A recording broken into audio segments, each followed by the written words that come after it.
Welcome back to the Brick Breakdown. I'm Matt Brick, your host. We just went through the 8th week in the NFL. Let's get right into the news.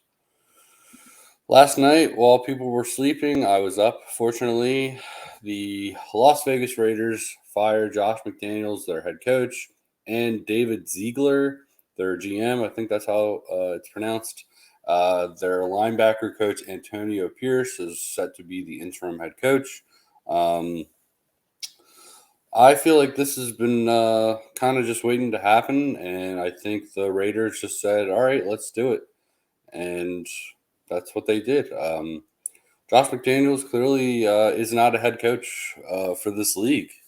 He's done it with the Broncos and just didn't succeed, and he's no longer a head coach in the NFL. Maybe he'll go back to the Patriots with Bill Belichick. Who knows? But for now, he's on the couch watching the rest of the league. The NFL trade deadline was yesterday at 4 o'clock. Here's what happened. Chase Young was traded to the 49ers for a conditional third-round pick. Commanders also traded Montez Sweat to the Bears for a second-round pick. The Giants traded away their defensive lineman Leonard Williams to the Seahawks for a second and fifth pick. So 2 picks there. The Vikings traded away Ezra Cleveland to the Jaguars for a 6th-round pick. The Cardinals traded Joshua Dobbs for a 7th. They traded Dobbs and a 7th for to the Vikings for a 6th. Donovan Peoples-Jones, wide receiver for the Browns, was traded to the Lions for a 6th-round pick. The Bills traded a third pick for Rasul Douglas and a 5th-round pick. Kevin Byard was traded to the Eagles for Terrell Edmonds, a 5th and a 6th. Kirk Cousins unfortunately tore his Achilles and will be out for the remainder of the 2023 NFL season. So hope he will have a healthy recovery, and knowing his contract situation, he may not return to the Vikings. I guess we'll see how it pans out. Defensive tackle Grady Jarrett tore his ACL. The Falcons then traded for Kentavious Street. Leonard Fournette signed with the Bills. And the Packers extended Rashad Gary on a 4-year, $107 million extension. That's all I have for the news. Let's get into this past week in the NFL. 8 weeks we've been through. All right. The Bills bounced back on Thursday Night Football after losing to the Patriots, and they found a way to beat the Bucks. My Eagles found a way to win after turning the ball over twice against the Washington Commanders. That's now 2 games they played against the Commanders. It's a divisional game. They always play each other tough, no matter what. So for them to beat them twice this year is a big deal, no matter how you look at it. The Dolphins beat the Patriots.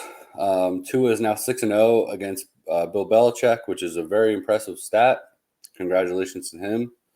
The Jets beat the Giants after Tyrod Taylor left the game with a ribs injury. The Jaguars beat the Steelers, but there were some bad calls in that game. Apparently, I kept seeing lots of frustration from Steelers fans on TikTok and Instagram.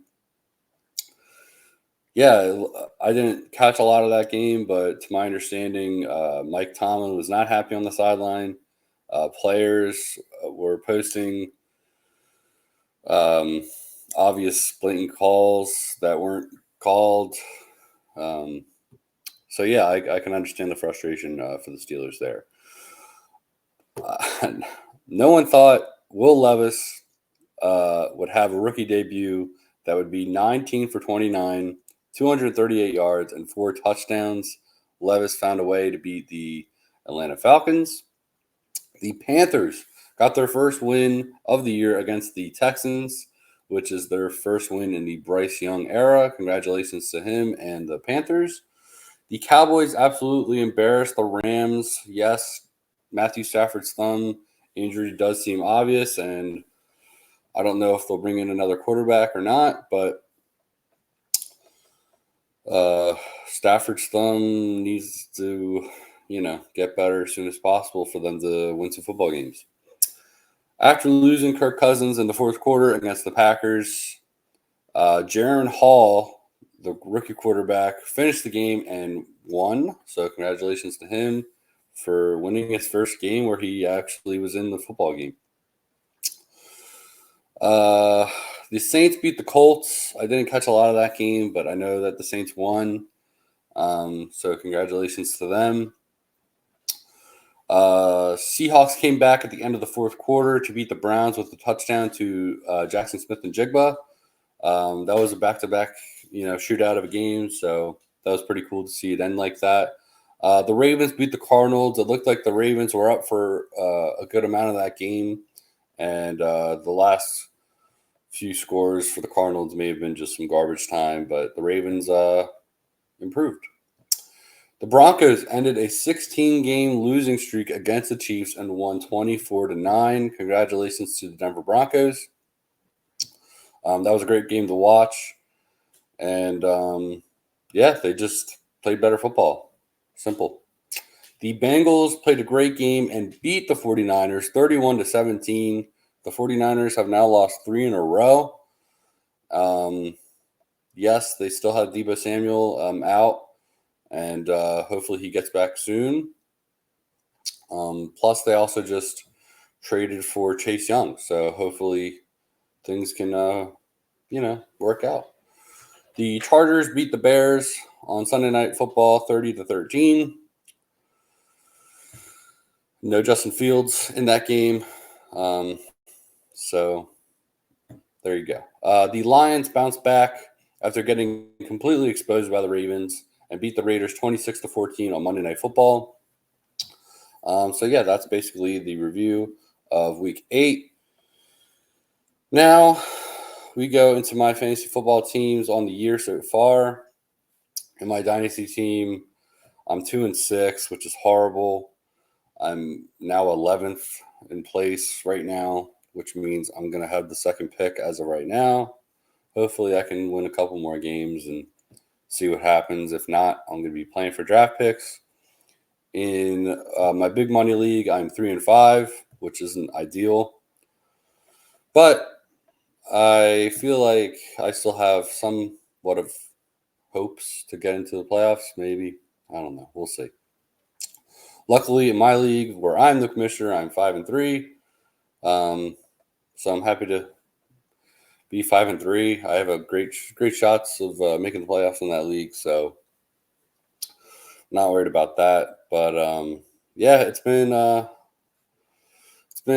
interesting fantasy football year. Let's put it that way.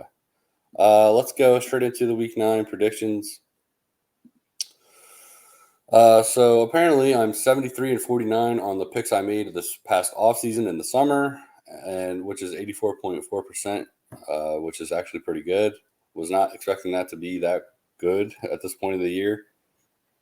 On the week-to-week picks, where I pick each week, I'm 70-52, which is 76.7%, so still pretty decent. Week 9, here we go. Thursday Night Football, the Titans are in Pittsburgh against the Steelers.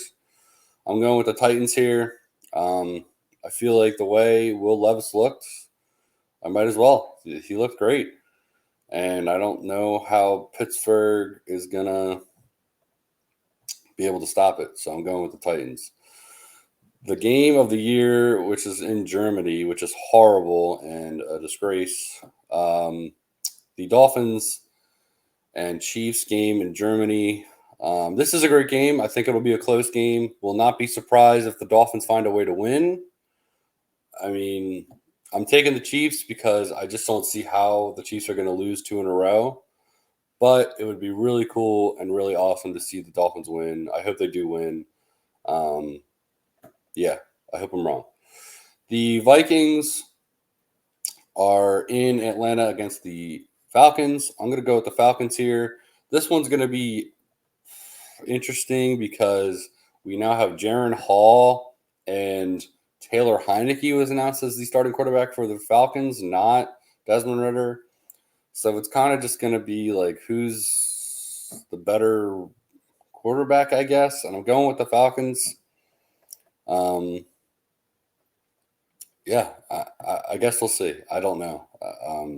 I don't think we saw enough of Jaron Hall to be like, yeah, they'll definitely win. So that'll be something to look at Sunday for sure. The Cardinals are in Cleveland against the Browns. I'm going to take the Browns because I feel like although their defense has been a little shaky the past week or two, I think their defense is going to show up against the Cardinals, especially without Josh Dobbs. The Rams are in Green Bay against the Packers. I'm going to go with the Rams here. I'm also assuming Matthew Stafford plays. If not, maybe the Packers find a way to win. But I just feel like the Rams are just a better team. The Packers just aren't playing that great football. And I'm pretty sure they were just on a bye. So maybe they do find a way to win. The Washington Commanders are in New England against the Patriots. I'm going to take the Patriots here. I think Washington just gave up two of their best defensive players, and I think the Patriots defense is still underrated. Yes, I know the Patriots offense isn't that hot right now. However, I think that the Washington defense just they lost too many guys. So I'm going with the Pats here. The Bears are in New Orleans against the Saints. I'm going to take the Saints here. I don't think Justin Fields is playing again. Even if he does, I would still take the Saints. But it would probably be a closer game. The Seattle Seahawks are in Baltimore against the Ravens. That's a great game. I'm going to go with the Ravens because they are hot right now. They're playing great football. I'm going with the Ravens. The Bucks are in Houston against the Texans. I'm going to go with the Bucks. Houston just lost to the worst team in football. Maybe they have a bounce back game, maybe. But I'm going to go with the Bucks there. The Colts are in Carolina against the Panthers. I'm going to go with the Colts. Yes, the Panthers just won their first game, but that still doesn't make – they also just beat the Texans. So I still – excuse me. I think the Colts are a better team. The Giants are in Las Vegas against the Raiders. This is another weird game. This is similar to the Falcons-Vikings game because of the the quarterbacks. But now you have Daniel Jones, who's likely going to play, in my opinion, because he was clear for contact. And then you just have the Raiders, who just fired their head coach and GM, and I think their offensive coordinator too, if I'm not mistaken. Crazy as it sounds, I still think the Raiders have a better team, but they're saying that they're going to start Aiden O'Connell. Yeah, I don't know. Maybe a tie, first tie. That's an interesting bet this week. For the show's sake, I'm going to take the Raiders because I feel like the Giants are just not playing great football. I won't be surprised whoever wins this game, but I will be looking at the lines for a tie. It might be the first tie this year. Yes. The Dallas Cowboys are coming into Philadelphia at the Link against my Philadelphia Eagles. I'm taking my Eagles, of course. Eagles are hot right now. Best record in the league. Not to toot my own horn, but they're playing great football right now. And whether you like to tush push or not, they're going to win football games. Especially getting Kevin Byard is going to help that defense. Yes, the Commanders played very well against them. They're divisional teams. It's going to happen. And this is another divisional game. So I expect a really tough physical game. But I still think the Eagles are going to be able to find a way to win. I will be there in attendance. I am a season ticket holder for my Eagles. So I will be there in my seats. And I'm expecting a great game. The Buffalo Bills, finally a great Sunday night football game, are in Cincinnati against the Bengals. This is a great game. This was the game that, unfortunately, DeMar Hamlin got hurt last year and was in critical condition. And, thank God he's okay now. But this game was also, unfortunately, uh, stopped and canceled basically because of that injury, unfortunately. But now we get to really see the game play out, and hopefully we get to see a great game on Sunday Night Football. And I think it's going to be a great game. So I'm going to take the Bengals here because I feel like the Buffalo Bills, yes, they're winning games. However, I just think they're beatable. I think they're yes, they are a good offense. Their defense, I think the Bengals. I feel like the Bengals just know how to beat them, and I just feel like the Bills are a beatable team right now. That's just how I feel. Excuse me. The Chargers um are in New York against the Jets on Monday Night Football. I'm going to take the Chargers there. Yeah, that's basically it. Let's see. Do we have any breaking news? I'm seeing stuff on my phone. Oh, Darren Waller told reporters that he expects to miss time with his latest hamstring injury. Okay, that makes sense. Josh Allen didn't practice today. Whoa, with a right shoulder injury. Okay, so there's that to look at. And DeAndre Hopkins did not practice today with a toe injury and is questionable for Thursday Night Football. All right, well, keep that in mind when you're setting your lineups and making your bets this week. I'm going to end it with the quote of the day. Today's quote of the day is, "You don't take a photograph. You don't take a photograph. You make it." Ansel Adams. Thank you all for listening to this podcast. Please like, subscribe, leave a review. You can follow the podcast on Twitter and all platforms at Bryk Breakdown, at BRYK Breakdown. You can follow my personal Twitter account at BryckMatt, at BRYKMATT. Thank you so much for listening and have a great day.